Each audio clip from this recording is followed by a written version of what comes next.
এত জয় শ্রীরাম করে এত গেরুয়া ফেট্টি লাগিয়েও কোনো পার পাবে না। মুসলমান বিদ্বেষ ছড়িয়ে বাংলাদেশ বিদ্বেষ ছড়িয়েও পার পাবে না। নাগপুর যাকে বলবে বিজেপির নেতা সেই হবে, আরএসএস যাকে বলবে, মোহন ভাগবত যাকে বলবে বিজেপির নেতা সেই হবে। আর তৃণমূলের এই ছিচকে চৌরা পর্যন্ত কেউ অঞ্চল, কেউ ব্লক, কেউ জেলা, একেবারে গাড়ির সামনে পেছনে সাইনবোর্ড লাগিয়ে দিয়ে তৃণমূলের অমুক সভাপতি তমুক সভাপতি বলে ঘুরে বেড়ায়। কিন্তু ওদেরও নেতার নেতৃত্বগিরি কতক্ষণ? কালীঘাটের মমতা, যেদিন মমতা বলবে তুমি নেই, তখন তার আর কোনো ক্ষমতা নেই। এই যে ভাইপো অভিষেক, বাপরে বাপ কি নাচন কোদন করছিল, এঘাট ওঘাট করে যত লুটের টাকা, কাটমানি, গরু পাচার, শিক্ষক নিয়োগের দুর্নীতি, সোনার বিস্কুটের দুর্নীতি, কয়লা পাচার, সব টাকা এঘাট ওঘাট ঘুরে কালীঘাটে গিয়ে জমা হতো। আমরা প্রকাশ্যে বললাম সেই টাকা আমাদের রাজ্যের টাকা, বিদেশি বান্ধবীদের অ্যাকাউন্ট ভাড়া নিয়ে সেই টাকা পাচার করেছে এই অভিষেক ব্যানার্জি। প্রকাশ্যে বলছি, বারবার বলছি। প্রথম যখন বলেছিল মানহানি মামলা করব, 400 পাতার এত দস্তাবেজ পাঠিয়েছিল তার উকিল। আমি বললাম যার মান নেই তার আবার হানি কি করে হবে? মান থাকলে তো মানহানি হবে। আজ পর্যন্ত মামলা করেনি। ইডি সিবিআই সব জানে। কিন্তু যারা মনে করেছিল বিজেপি এসে তৃণমূলকে টাইট দেবে, তৃণমূলের এত দুর্নীতি, ধর্ষণ, খুন, চুরি, রাজধানী, তাহলে বলেছিল বিজেপি আসুক। সেলিম ভাই, আপনারা তো দুর্বল হয়ে গেছেন, তাহলে একটু তাগতওয়ালা চাই, 56 ইঞ্চি চাই। বুঝতে পারছেন 56 ইঞ্চি কাকে বলে? তাহলে 2014 থেকে 2025 11 বছর হয়ে গেল, 56 এলো, কিন্তু নবান্নর কিছু হলো? চুরি তো বাড়লো, জোচ্চুরি তো বাড়লো, লুট তো বাড়লো, নারীদের প্রতি অত্যাচার তো বাড়লো। এই আরজি করে কাণ্ড চোখে আঙুল দিয়ে দেখিয়ে দিচ্ছে। গোটা রাজ্যের মানুষ, 2 কোটি মানুষ 14ই আগস্ট রাত জাগলেন। তার মধ্যে 1 কোটির বেশি মহিলা বলল নারীর সম্মান চাই, নাটক ছেড়ে বিচার করো, আরজি করের মাথা ধরো। মমতা ব্যানার্জির মাথা ব্যথা হয়ে গেল। পুলিশ কমিশনারকে দিয়ে, স্বাস্থ্য দপ্তরকে দিয়ে সব প্রমাণ ধামাচাপা করলেন। আর অন্যদিকে বললেন আমি সিবিআই কে দিতে রাজি আছি। হাইকোর্ট সিবিআই কে দিল।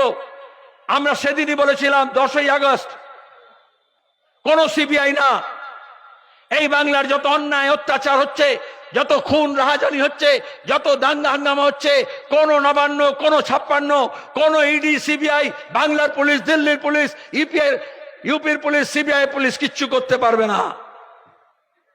এই বাংলার ভবিষ্যৎ ঠিক করতে হবে এই বাংলার মানুষকে। এখানকার শ্রমিক, কৃষক, ক্ষেত মজুর, দিন মজুর, মহিলা পুরুষ নির্বিশেষে, হিন্দু মুসলমান, আদিবাসী তপশিলি নির্বিশেষে সবাই যদি এক কাট্টা হয়। আরজি করের আন্দোলনের সবাই এক কাট্টা হলো, ওরা ভয় পেয়ে গেল। সিবিআই হলো কি হলো?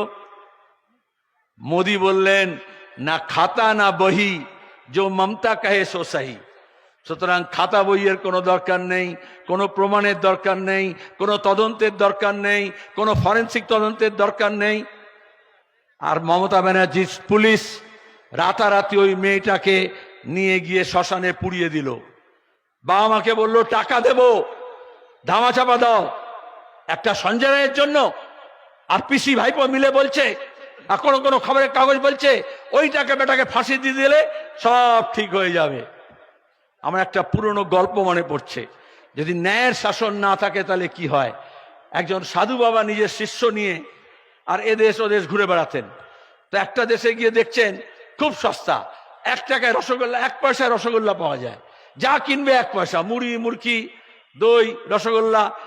তো সেই ছেলেটা বলে, ছোকরা, সাধু বাবা আপনার সঙ্গে ঘুরে লাভ নেই, আমি এখানেই থাকবো, এখানে সব সস্তায় পাওয়া যায়। বলে দেখ ভাই, সস্তায় পেলে কি হবে? রসগোল্লার ভান্ডার হলে কি হবে, লক্ষ্মীর ভান্ডার হলে কি হবে? যদি ন্যায় না থাকে তাহলে তুই কিন্তু বিপদে পড়বি। বলো কুছ পরোয়া নেই, খেয়ে মোটা তো হবো, খাবো তো। এ বলছে না কেউ নাও খাও যত পাও। তারপরে যাই হোক, তা আমি আর গল্পটা ছোট করছি। একটা ঘরে যে হেলে পড়ছে না কলকাতায় সব, তো একটা ঘর এরকম হেলে পড়েছে, ভেঙে পড়েছে। একটা চোর চুরি করতে গিয়েছিল, শীত কাটছিল, তার মাথায় পড়েছে, সে মরে গেছে। তো বিচার বসেছে যে চোরের হত্যা হয়েছে, তাহলে একটা কাউকে শাস্তি দিতে হবে। তারপর তদন্ত করে দেখলো এ বলে ও চোর, ও বলে ও চোর, ও বলে ও চোর, ও বলে এই যে আমাদের এখানে যা হয় আর কি। তদন্ত করে কিছু পাওয়া যাচ্ছে না। তখন শেষকালে বেচারা বলল ওই যে জল ঢেলেছিল সিমেন্ট বালিতে, আর ভিস্তি হয় না, মশক আগে জল নিয়ে আসতো ভারী, বললো ওই ভারী বেটাকে ধরো, ও জল ঠিক দেয়নি বলে এই বিল্ডিংটা হেলে পড়েছে, সবচেয়ে গরিব মানুষ। তখন ওকে ধরেছে। তো বেচারা বলছে হুজুর আমি এত দুর্বল মানুষ, রোগা পটকা, আমাকে যদি ফাঁসি দেন তাহলে দড়িটা তো নিচে ঝুলবেও না আমার ওজনে, তাহলে আপনি বরঞ্চ একটা মোটা তাজা লোককে দিন, তাহলে বরঞ্চ ফাঁসি হবে। তখন বললো সবচেয়ে মোটা লোককে ডেকে নিয়ে এসো। ওই যে নেয় নেই। তখন ওই ছোকরাটা রসগোল্লা খেয়ে 1 পয়সা তো অনেক বেশি ঢোল হয়ে গিয়েছিল, তাকে ডেকে নিয়ে এসে বলছে ফাঁসি দেওয়া হবে। মানে কোনো বিচারের ব্যবস্থা নেই। রাজা চেয়েছে ফাঁসি হোক, একটা ফাঁসি হবে। এইবার সাধু বাবা তো সাধু বাবা, এই এখনকার মতো ফাঁকিবাজি নয়, আগেকার সাধু, সে ছুটে চলে এসছে, তার শিষ্যকে ফাঁসি দিচ্ছে। বলে হুজুর হুজুর দেবেন না দেবেন না। বলে কেন? বলে এখন যাকে আমি গণনা করে দেখেছি, এই মুহূর্তে যদি কারুর ফাঁসি হয় সে সোজা একেবারে স্বর্গে চলে যাবে, এজন্য আপনি ওকে দেবেন না, আমাকে দিন। রাজা বলে ও আমি এখানে বসে আছি আর তুমি স্বর্গে যাবে, যদি ফাঁসি দিতে হয় তাহলে আমাকেই দিতে হবে। বলে রাজা নিজের ফাঁসিতে গেল। তাহলে সঞ্জয় রায়কে ফাঁসি দিয়ে কি হবে বলুন? ফাঁসি যদি দিতে হয় কাকে দিতে হবে? আমি কিন্তু বলছি না, নিয়ম মেনে, নাহলে কালকে কাগজে লিখে দেবে, খবরের কাগজে লিখে দেবে যে মুখ্যমন্ত্রীর ফাঁসি চাইছে। আরে মুখ্যমন্ত্রী ফাঁসি চাইছে আর মুখ্যমন্ত্রীর ফাঁসি চাইছে, তার তফাৎটা কি? একটা র, তাই তো? হ্যাঁ, समझदारों के लिए इशारा काफी है। আজকের আমাদের লুট, আজকের ঝুট, আজকের যত অশান্তি, তার মূল কারণ খুঁজতে হবে। যেমন আমরা সিবিআই কে বলছি আরজি করের মূল কাণ্ড তদন্ত করে খুঁজতে হবে, রাজ্যের মানুষকেও খুঁজতে হবে। জমিয়ত উলামা হিন্দ, জামাতে ইসলামী, আরএসএস, মাওবাদী, এসইউসি, সব রকমের নকশাল, এমনকি কংগ্রেস, তৃণমূল, বিজেপি সব এক কাট্টা হয়েছিল না নন্দীগ্রাম সিঙ্গুর পর্যায়ে, আর বলেছিল লাল হটাও। আমরা সেদিনও বলেছিলাম, আমরা কি চেয়েছিলাম? 1 ফসলি জমিকে 2 ফসলি 3 ফসলি করেছি, কিন্তু তারপরেও কৃষকের সব ছেলে মেয়েদের কাজ হবে না। তাহলে স্কুলে প্রসার হয়েছে, যেখানে প্রাথমিক বিদ্যালয় ছিল না সেখানে প্রাথমিক স্কুল হলো, যেখানে প্রাথমিক ছিল মাধ্যমিক হলো, যেখানে মাধ্যমিক ছিল উচ্চ মাধ্যমিক হলো, যেখানে কোনোদিন কলেজ ছিল না কলেজ হলো, ইঞ্জিনিয়ারিং কলেজ, মেডিকেল কলেজ, আইন কলেজ, আর্ট কলেজ, শিক্ষার প্রসার হলো। সেই ছেলেমেয়েরা কাজ পাবে, তার জন্য কলকারখানা করতে হবে।